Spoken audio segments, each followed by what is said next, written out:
Alors bonjour chers élèves de sixième et de cinquième. Alors suite aux expressions numériques, j'ai proposé en classe une activité que j'ai été puiser sur un site qui s'appelle Rubrique à maths, qui est un site de mathématiques, et qui propose une activité autour de l'agrandissement de figures. Voilà, alors il y en a plein de figures, et j'ai donc choisi la croix numéro 1 que je vous montre désormais. Alors la voici, c'est donc sur GeoGebra, et donc il y a un petit curseur qui va nous permettre d'agrandir cette croix de la manière suivante. Je vous montre, n égale 1, n égale 2, n égale 3. Alors le n égale 3 veut dire figure numéro 3 pour le moment, hein. Figure numéro 4, n comme numéro, 5, 6, 7, etc. Vous avez compris le principe de l'agrandissement de cette croix. Donc je reviens à la figure numéro 1. Et donc je vais vous proposer une activité en vous demandant de trouver le périmètre de chacune des croix que j'ai obtenues et l'aire de chacune des croix. Voilà la fiche, je vous la présente. Alors j'ai fait une saisie d'écran, hein, j'ai indiqué la figure numéro 1 avec le curseur indiqué n égale 1, la figure numéro 2, donc, qu'on obtient, la figure numéro 3 et la figure numéro 4. Je ne vais pas pouvoir tout dessiner, évidemment, mais je vais au moins vous présenter les 4 premières croix. Et puis donc j'ai fait un tableau dans lequel je vais vous demander de m'indiquer le périmètre et l'aire de chacune des figures ou des croix obtenues. Alors je reviens quand même sur le périmètre d'une croix. Alors d'abord on va supposer que le quadrillage ici est composé de carreaux de 1 cm de côté. Et donc, calculer le périmètre d'une croix, c'est calculer la longueur de son contour. Donc, si je démarre de là, j'ai 1, 2, 3, 4, 5, 6, 7, 8, 9, 10, 11, 12 cm parcourus. Alors qu'à l'intérieur de la croix, il y a 5 carreaux. Donc, je vais compléter avec vous la première ligne du tableau, puis après, eh bien, vous allez vous débrouiller tout seul. Voilà, j'ai indiqué mes deux premières valeurs. 12 cm pour le périmètre et 5 cm² pour la croix numéro 1. Alors, vous allez compléter jusqu'à 4 au moins, et puis je suis certain que vous allez trouver un procédé pour pouvoir trouver le périmètre de la croix numéro 5, de la croix numéro 6, jusqu'à 10, et puis j'ai fait un saut et j'ai été jusqu'à 100. Alors, faites-moi ça, vous pouvez faire pause tout simplement, compléter déjà ce tableau-là, et puis on se retrouve donc pour les résultats, pour en discuter ensemble. Alors, voici le tableau complété. Au moins jusqu'à 10, j'ai volontairement supprimé en tout cas je ne montre pas la dernière ligne parce qu'elle pose un petit souci, il faut quand même qu'on en parle. Alors, j'espère que vous avez trouvé donc ces valeurs-là au moins jusqu'à la croix numéro 4, puisqu'elles étaient toutes dessinées. Et puis évidemment pour la croix numéro 5 et 6, 7 jusqu'à 10, comment fait-on? Je pense que si on est observateur, on s'aperçoit que pour l'aire, on ajoute 5 à l'aire précédente pour obtenir, pardon, pas 5 mais 4. Excusez-moi, on ajoute donc 4 à 5 pour obtenir la suivante. Je vais aller assez vite, parce que là je suis en train de m'embrouiller. Voilà, et qu'on va de 4 en 4. Là on ajoute encore 4, là on ajoute encore 4, et donc on en déduit peut-être faussement qu'on ajoute 4 à chaque fois aux croix pour obtenir les résultats obtenus. Donc on peut aller jusqu'à 41 sans problème. Alors, est-ce que c'est correct de faire ça? Je veux dire oui. Enfin, c'est correct. Il faudrait le prouver, mais en tout cas, on peut imaginer que vous avez trouvé ces résultats-là. Quant au périmètre, bien c'est une remarque un peu similaire. Je m'aperçois que j'ajoute 8 ici, que j'ajoute 8 là, et donc on ajoute 8, encore là, hein, etc., etc. Donc je pense que vous avez imaginé qu'on ajoutait encore 8, puis encore 8, puis encore 8, puis encore 8, puis encore 8, puis encore 8. Donc je pense que la plupart d'entre vous, vous avez trouvé ces résultats-là. Bien. Alors maintenant que j'ai dit ça, il faut s'occuper de la croix numéro 100, et qu'on en parle. Alors pour la croix numéro 100, je pense que vous avez remarqué qu'on passait de 10 à 100, donc on ne passe pas de 10 à 11, mais de 10 à 100. Alors je pense que beaucoup d'entre vous, vous avez indiqué ici 840 et ici 410. Alors la raison est évidente, c'est que vous avez remarqué qu'on multipliait par 10, qu'on rajoute un 0, et donc vous avez peut-être multiplié par 10 le périmètre, et vous avez aussi multiplié par 10 l'aire précédente pour obtenir les aires et le périmètre de la croix numéro 100. Est-ce que ces résultats sont corrects? Alors moi je vous pose déjà une question, regardez bien, parce que ça laisse supposer que le périmètre de la croix et l'aire de la croix sont proportionnels au nombre indiqué ici. Si je multiplie par 10 le nombre de la croix, le numéro de la croix, bien vous avez multiplié par 10 ici et là pour obtenir le résultat.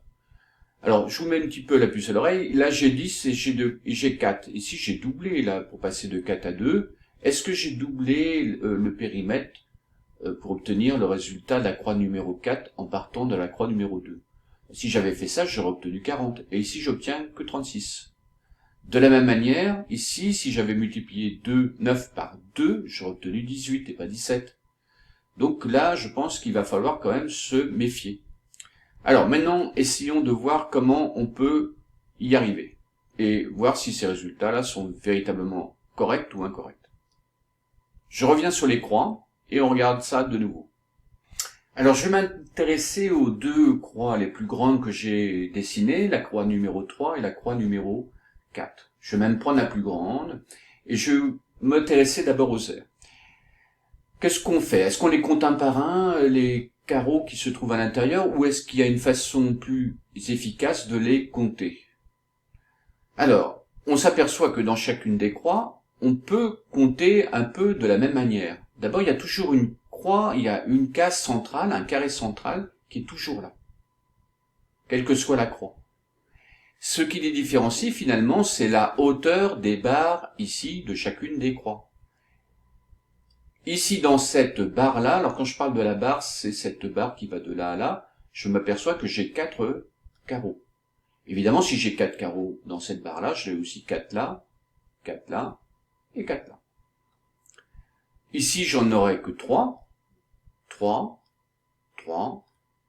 et 3. Alors, qu'est-ce que je vais faire pour pouvoir compter efficacement? Je fais à peu près le même type de calcul. Ici, pour les compter, je peux faire 3, que je vais multiplier par 4 parce que j'ai 4 barres identiques. Donc je vais faire 3 fois 4, 12, auquel je vais ajouter la case centrale, qui ça va me faire 13. De la même manière ici, je vais faire 4 dans la barre ici, que je vais répéter 4 fois. Donc je vais faire 4 fois 4, 16, auquel je vais ajouter le carré central pour obtenir 17. Alors, est-ce que cette méthode-là va marcher pour toutes les croix? Oui, je crois que c'est assez évident.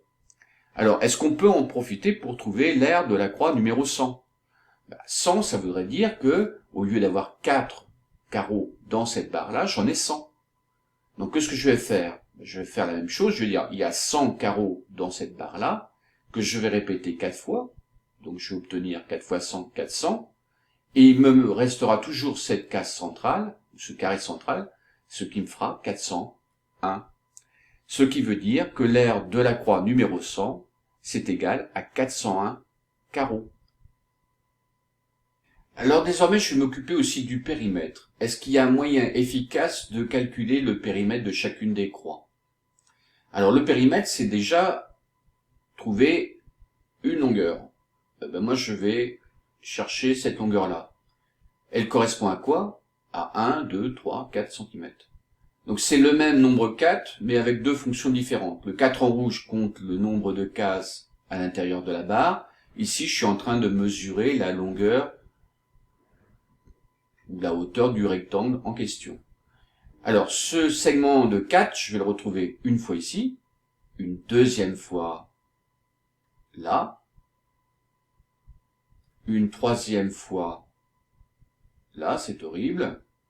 Puis je vais aller un peu plus vite, il y en a 1, 2, 3, 4, 5, 6, 7 et 8. Donc je peux faire 8 fois la même chose en disant 8 fois 4, 32. Mais qu'est-ce que je n'ai pas compté encore? Eh bien, la longueur de ces segments-là. Et ici, il y en a un. Ici, il y en a un deuxième. Ici, il y en a un troisième. Et ici, un quatrième. Donc, je résume. Pour calculer le périmètre de cette croix, je peux faire 4 fois 8, 32, auquel j'ajoute 4 segments, tous identiques à 1, autrement dit 4. Ici, c'est la même chose. Je peux reprendre exactement le même raisonnement en l'adaptant, en disant, bien, ce segment-là mesure non plus 4, mais 3 cm, que je vais répéter 8 fois. Donc, je vais faire 3 fois 8, 24, auquel je vais rajouter 4 segments, tous identiques, à 1 cm. Donc, je vais faire 8 fois 3, 24, 24 plus 4, 28, si je me trompe pas. 3 fois 8, 24, plus 4, 28. Voilà. Alors, est-ce que pour le périmètre, je peux aussi l'adapter pour n égale 100, autrement dit pour une croix qui en comporte 100? Bien, si je veux faire 100 ici, je vais le répéter 8 fois, donc je vais faire 100 fois 8, 800, plus 4, 804. Donc voici les bonnes valeurs du périmètre et de l'aire de la croix numéro 100. Alors, je vais les indiquer dans le tableau. Les voici. Donc 804 pour le périmètre, et non pas 840. Et 401 cm² et non pas 410 cm². Alors, pour garder en mémoire ce que j'ai fait, je peux écrire une formule. Qu'est-ce qu'on a fait pour l'aire? Eh bien, on a compté déjà le nombre de carrés qu'il y avait dans une barre. Et ce nombre, en fait, c'est le nombre n. Donc, qu'est-ce que je vais faire? Je vais pouvoir écrire, je prends le nombre n, quel qu'il soit, quelle que soit sa valeur. Je vais le multiplier par 4 parce que j'ai 4 barres toutes identiques. Et puis, je vais ajouter au résultat de ce calcul le nombre 1. Voici une façon simple de pouvoir se mémorer le calcul que j'ai fait pour compter l'aire de chacune des figures. Quant au périmètre, on reprend le nombre n, mais là, désormais, on le multiplie par 8, et on ajoute 4 parce qu'il y a 4 segments qui mesurent 1 cm. Donc, on peut indiquer ça de cette manière-là. Alors, en sixième, évidemment, on n'est pas du programme de sixième, mais on va faire ça en cinquième. Quant au cinquième, on a déjà fait ça ensemble en classe. Ça s'appelle une expression. Il y a une lettre. Eh bien, on va appeler ça non plus une expression numérique, mais une expression littérale. La lettre n correspondant finalement au nombre, au numéro de la croix déjà, ce serait pas mal. Ici, dans l'aire, c'est le nombre de cases qui est situé dans une barre. Et ici, le nombre R, c'est la longueur du segment de cette hauteur de barre que je vais multiplier par 8. Voilà. Bon, j'ai terminé. Tiens, on peut faire le calcul pour terminer pour 200. Donc, si je veux le périmètre pour la croix numéro 200, il faut que je fasse donc quoi? 200 fois 8, c'est ça? 200 fois 8, ça fait combien? 1600, 1604 centimètres. Et si je veux son aire, il faudra appliquer ce calcul-là. Donc, je vais remplacer n par 200. Je vais faire 200 fois 4, 800. 800 plus 1, 800. 1 cm². Je contrôle que je me suis pas trompé. 8 fois, 200 fois 8, 1604, c'est ça, voilà. Et 200 fois 4, ça fait 800, 800. Voilà, j'ai terminé. Je vous dis à bientôt. Au revoir.